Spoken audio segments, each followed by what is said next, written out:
నా పేరు పివి. ఇందులోకి రాకముందుకు 15 సంవత్సరాలు ప్రైవేట్ స్కూల్ ఆయమ్మని.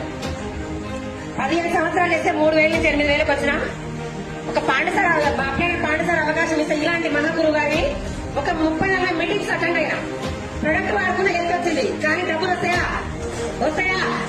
చాలా మంది నాతో పాటు వచ్చి నాకు చదవచ్చు, నేను మీటింగ్ రాను, నేను టీచర్ డాక్టర్ ఇంట్లో కూర్చు, కానీ నేను మీటింగ్ ఒక 40-30 మీటింగ్లకు వచ్చిన చదువు అనట్లే, పెట్టుబడి అనట్లే, వయసు అనట్లే. చాలా మంది జాబులు ఉన్న